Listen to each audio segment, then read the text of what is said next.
कुतियाना, उसके अंदर एक छोटा सा इलाका है जिसको जूनागढ़ स्टेट है और छोटा सा इलाका कुतियाना कहलाता है। उसमें एक संग तराश रहा करता था, पत्थर तराशने वाला, और वो आशिक रसूल था, मदीने का दीवाना था, और उसको पूरी दलाइलुल खैरात शरीफ जो दुरूद पाक की बड़ी मशहूर और मारूफ किताब है उससे याद थी। तो वो उसका मामूल ये था कि जब भी कोई पत्थर तराशता था तो दलाइलुल खैरात शरीफ का एक बाब जो है वो पढ़ लिया करता था, यानी दुरूद पाक उसकी जबान पर जारी रहता था। इस वाक़े से आपको दुरूद पाक की फजीलत के बारे में भी मालूम होगा। अब हुआ ये कि हज के दिन आए और हज के काफिले रवाना हो रहे थे, तो उसका भी दिल चाह रहा था, यार किसका दिल नहीं चाहता कि वो भी हज पर जाए, मदीने जाए। तो एक रात वो सोया तो उसकी किस्मत का सितारा चमक उठा। नबी पाक सल्लल्लाहु अलैहि वसल्लम ख्वाब में तशरीफ लाए और फरमाते हैं कि नबी पाक अलैहिस्सलाम उसे गुंबद खजरा और मस्जिद नबवी शरीफ का दीदार करवा रहे हैं, और फरमाया कि एक मीनार जो था उसका एक पत्थर जो है वो शिकस्ता है, टूटा हुआ है। नबी पाक अलैहिस्सलाम ने जो फरमाया, लम्हाए मुबारका को जुम्बिश हुई, कुछ इस तरह फरमाया कि दीवाने वो देखो, हमारे नूर बार मीनार का एक कुंगरा, यानी छोटा सा कंकर कह ले, पत्थर कह ले, टूटा हुआ है, तुम हमारे मदीने आओ और इस पत्थर को, इस कुंगरे को दोबारा असर नौ बना दो या उसको ठीक कर। अब ये बेदार हुआ, सोचने लगा कि ना मेरे पास पासपोर्ट है, ना वीजा है, ना रखते सफर है, और मैं कैसे जाऊं। मगर उसके इश्क ने ढारस बंधाई के जब बुलाया आका ने खुद ही इंतजाम, ये इसने अपना सामान बांधा, औजार भी लिए, और उस जमाने में पोर बंदर की, हिंद में एक बंदरगाह थी, पोर बंदर की बंदरगाह से जहाज रवाना होते थे मदीने की तरफ, तो जद्दा की तरफ। तो वो उस बंदरगाह पर चला गया। अब वहां एक अजब मंजर था कि एक हाजियों का सफीना जो है, जहाज रेडी है और लंगर भी उठा दिए गए हैं, मगर वो जहाज जो वो चलने के लिए तैयार नहीं।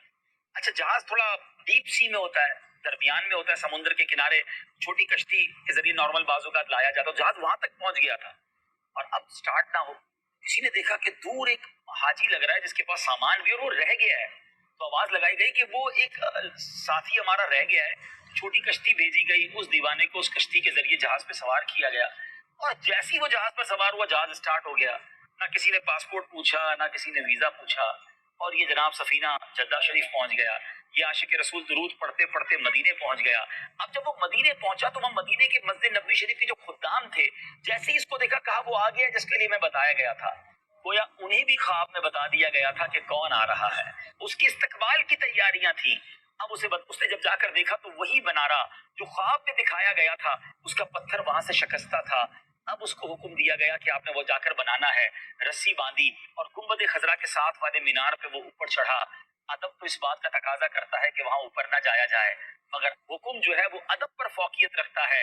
अब ये आगे जाकर उस दीवाने ने उस पत्थर को बनाया, मगर उस दीवाने की मेराज देखें, उसकी उसकी बेताब रूह ने जब गुंबद खजरा का इतना कुर्ब पाया, उसकी रूह ने अब वापस आने से इनकार कर दिया। और जब उसको रस्सियों से नीचे लाया गया, देखने वालों की चीखें बुलंद हुई कि वो आशिक रसूल जिसको इस काम के लिए हिंद से बुलाया गया था, अब उसकी रूह जो है वो गुंबद खजरा पर निछावर।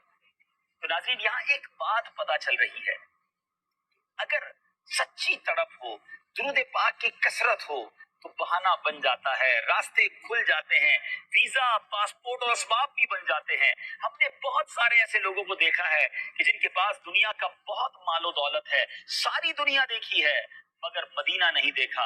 और हमने ऐसे भी देखे हैं जिनके पास अपना घर नहीं है, बज़ाहिर मालो दौलत नहीं है, और अगर आका ने बुलाया है तो वो मदीने पहुंचते हैं, और कई कई बार पहुंचते हैं। वो शायर कहते हैं ना, कहाँ का मनसब, कहाँ की दौलत, कसम खुदा की है ये हकीकत, जिन्हें बुलाया है मुस्तफा ने वही मदीने को जा रहे हैं।